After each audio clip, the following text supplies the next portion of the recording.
Hey everybody, welcome back to my channel. I'm actually going to be doing another reaction video today. This is a request by Deep Dive Dylan. He is one of my Patreon supporters on the channel, so shout out to you. Thank you so much for supporting the channel and always being the one that comments with like the cute little cat emojis. So we're going to be taking a look at this video. Basically, we're going to be exploring small towns on the US-Mexico border. This is by somebody called Mobile Instinct, so I will leave a link to this video in the description if you want to check it out and their channel yourself here. So I don't know anything about this particular topic, about what this video is going to be exploring or anything like that, but Dylan just wanted me to react to it, so we're going to give it a shot. I don't know what this is. Some sort of like a smokestack or something. What the on the other side. I don't know what it is, but it's burning. Oh, that don't seem right. That doesn't seem natural. Or smoldering. Is that like a sinkhole? No. No way. This is a giant gate. And you can look right over. I can hear people talking. But I can't see anybody. And I don't know if there's sensors around here. If I'm going to get surrounded with Border Patrol agents. Yeah, dude, are you okay? Very soon. I don't see any out here. I mean, they're all over when you're driving around in the towns, sitting off to the sides. But they're not actually at the wall. There are none right here. That feels dumb to me. But you can see, I mean, the wall goes all the way up, seemingly all the way up to those mountains. Hey everyone, so I'm in Texas today, rural Texas. I'm continuing my road trip across the country, and I started thinking, a lot of you might not know what it really looks like near the border of Mexico. There's a lot of little towns in Texas and New Mexico, Arizona, and in California that...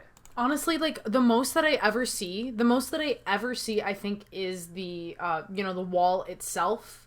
And, embarrassingly enough, from what I've seen playing Life is Strange 2, like the final episode, that is pretty much the only kind of concept that I have of what the border is really like. And then occasionally, like, there's certain art projects that have happened, like, where they've had a seesaw, like, on the other side of the border, and there's, like, art installations and things like that that happen specifically at the border, but I've never seen anything that specifically focuses on the town and what life is like there, so this is interesting. Are right up against the fence or the border. I'm going to go to these different states. I'm going to show you some little towns, some of them where the people live literally right on the wall, where the fence is in their backyard. What? So I'm going to show you this, starting here in Texas. That shouldn't be allowed. You shouldn't be allowed to put a fence in someone's backyard. What the heck? I'm going to show you. Okay, that sounds stupid. That sounds stupid. I'm saying we should not be allowed to put fences in other people's yards without their consent. Mexico border.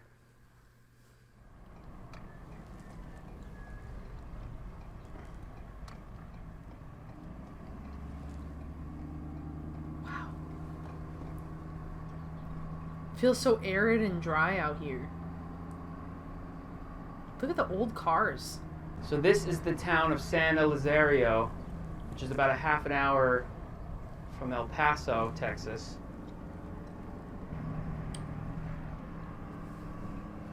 Obviously there's more to this town than what you're seeing, but this is the neighborhood that's pretty much backed up right to the fence. That's so weird.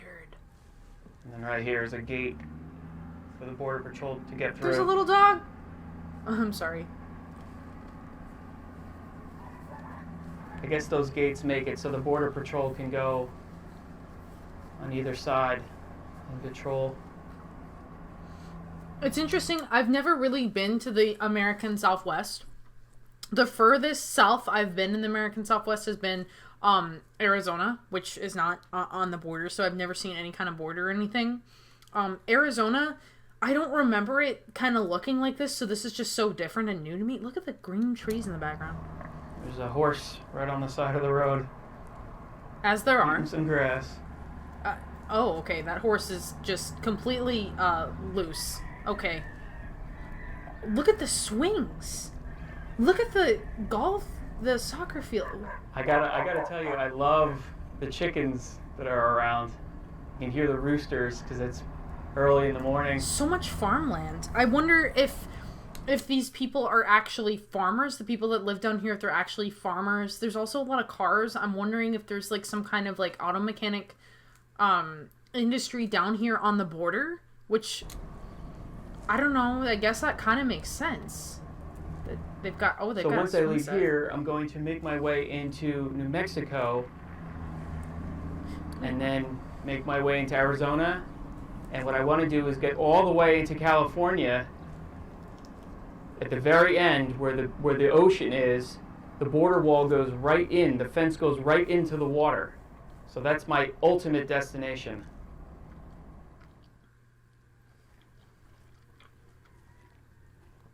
Look at how dusty it is in New Mexico. New Mexico, and I wanted to show you this area. This is Columbus, New Mexico.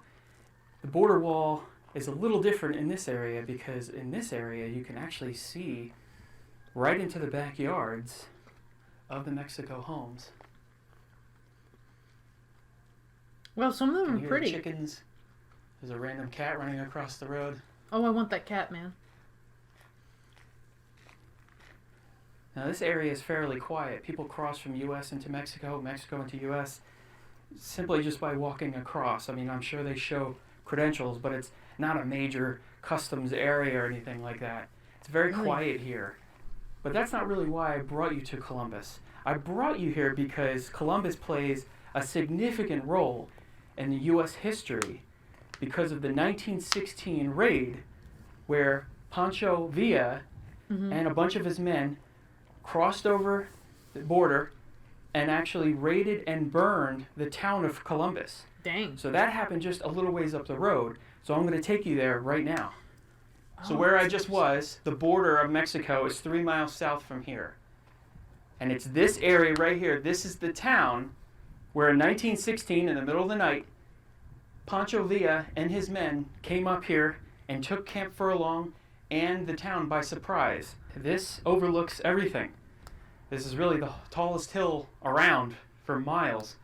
It overlooks the town, and back this way, this is where Camp Furlong was. Really? So back in 1916, this entire field would have been filled with hundreds and hundreds of white tents. And all around here is where the Columbus raid happened. And now it's just, look at that, guys. It's literally just trailers and campers, and it looks like kind of parkland here. This appears to be like a park establishment, but it's just trailers and campers, and so that's interesting. 19 Americans were killed during that raid before the U.S. Army were able to get their guns together, and fight them back into Mexico. And of course, 1916 was a long time ago, and lots of things have changed. Over 100 years ago now. To commemorate the Columbus raid, dozens of Mexicans get on their horses and ride across the border where they are greeted by dozens of Americans, and together they ride up to the town of Columbus, into this area, to celebrate the relationship, the positive relationship between Mexico and New Mexico. In fact, that's so sweet. That's so nice. I wonder why they started that tradition and when, though. Columbus's clever slogan is, "Where Old Mexico meets New Mexico." Pretty cool. That's cool. So this is what the border looks like here in rural Arizona. This is the customs house. That's the customs house. Wow. You would think they'd spruce it up a little bit if it's supposed to be the customs house. Fence. All I'm saying. What is the fence? So this is the almost ghost town of Loquil, Arizona. Way out in the middle of nowhere. I mean, I'm 17 miles on a dirt road to get out here. And bro, I hope the car doesn't break down. There's a lot of abandoned buildings out here. This is actually an old abandoned port of entry into Mexico. So as you can see, it's a lot of these metal, these steel structures, and almost like a normal fence. This border crossing was actually closed in 1983. But you can see chains are still on the fence, and there's still a sign here that says the hours of operation, 10 a.m. to 4 p.m. That's so weird. Effective 1978, June 1st, 1978. That's so weird. I've been told there's a lot of border patrol around here, but I haven't seen any. But you can see the horses across into Mexico. The horses are staring at me. The farmer's like just he's place. like, oh my god, I'm so done. The farmer's like, everybody comes up to this fence. Looks pretty much the same. I'm just trying to do my job. Mexico side too. A couple of houses around, but some random turkeys in the woods too. This quiet turkeys. Wait, turkeys in the south? I didn't think that turkeys could survive down there. Eventually, I thought it would be too dry. A woman named Helen Mills, and every morning Helen would put up the American flag. She would walk over and unchain this border gate, and then she would spend the day checking credentials of people passing through, checking cars. It's pretty impressive. She did it for about 10 years, and then it was taken over. And the very interesting thing about her is that she did not speak Spanish. Oh. Weird. So I wonder... As you can see, it's very, very rural here. I wonder what it was like then for her to do her job like that, or if...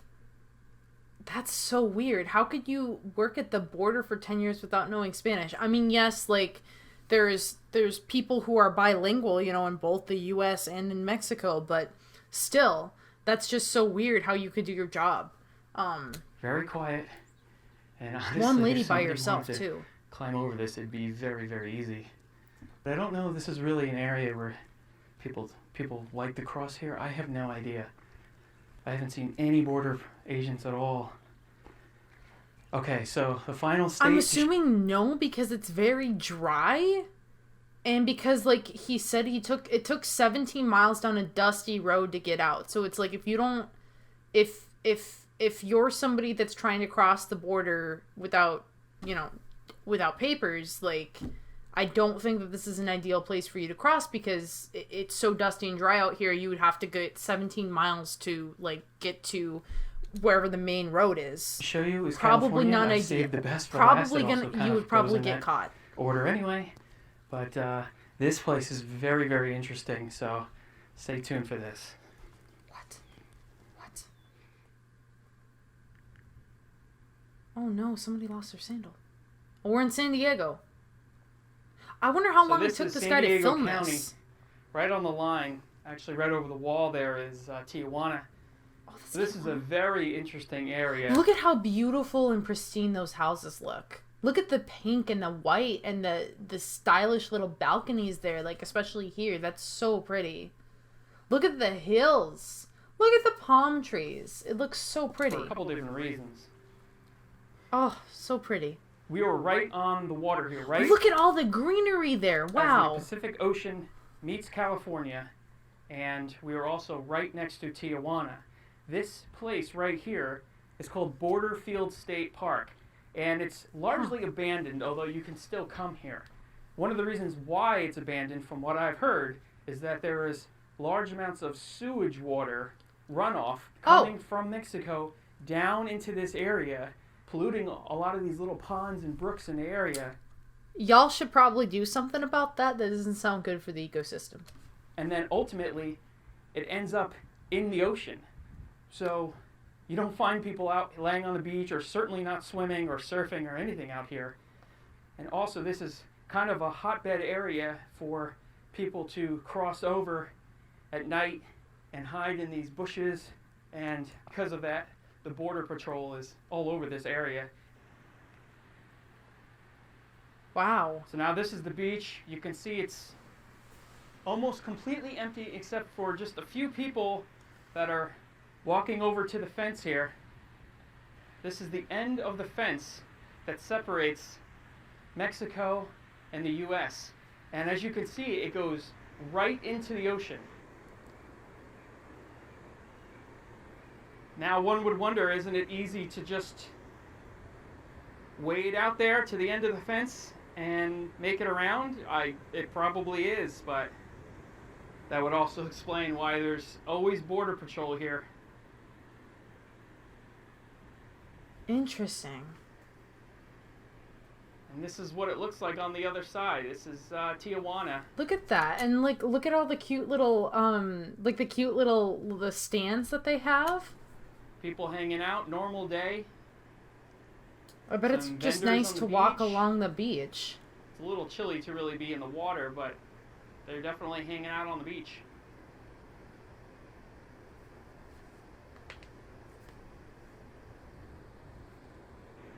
Now, the last time I was here, I don't think that barbed wire was up there. But I could be wrong. How do you climb up that, by the way? That just seems a little extra.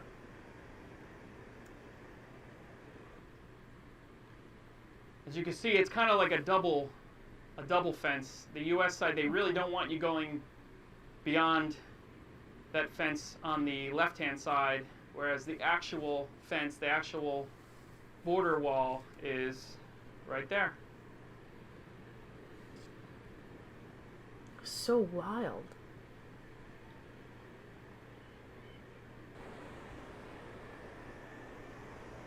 Yeah, so upon talking to a couple of people that are here, it's not my imagination, I can definitely smell the stench, right, even on the beach. It's pretty gross, so I hope... From the sewage, you can smell it. Wow. Wow, I can't imagine how strong that must smell. It must be insanity. Nobody swims in here because it smells like a porta potty. So this being the end of the border fence, it's a great area for me to end this video. But definitely leave a comment. Imagine going to an entire area that smells like a porta potty that you can't escape. That sucks. That's bad. That needs to be fixed. That's bad for the environment. That's bad for like the water. Your thoughts on the wall, on this fence. Let me know your comments on this stench and the contamination here too. It's pretty gross. But I'd like to hear all your ideas and thoughts about this stuff. Just imagine wanting to go for a pleasant walk on the beach and there's sewage and that's all you smell. That would be ridiculous. That's ridiculous. That's wild to me. Hope you like this, and I'll see you in the next video. Cool. Okay, excellent. So that was a really cool exploratory history about the kind of the towns on the U.S.-Mexico border. I wish that we'd been able to explore like a little bit more of what like the town is like, and maybe like interviewed some of the locals there to see what it's like. I would have also liked to see kind of like the Mexican perspective and see what they feel about like the border wall and what they feel about living on the border, kind of interesting stories that they have to tell, things like that. That would have been really cool to see. But I think that this was a really interesting video. So video. So thank you so much, Dylan, for recommending this to me. This was really cool. So you can go ahead and you can look at this at Mobile Instincts video, and it is going to be linked down below in the description. So thank you so much for watching this video. If you liked it, please leave a like. And if you liked it, please leave a like. It really... Thank you so much for watching this video. If you liked it, please leave a like. It really does help the channel out. Also consider subscribing. When you subscribe, be sure to hit the notifications bell so you get updates on when I upload future episodes. Without further ado, thank you all so much for watching. Bye! I'd like to give a very special shout out and thanks to my patrons, AceWolf741, Deep Dive Dylan, Brian White, Caleb Putnam, Robin Harper, and Bob Conway.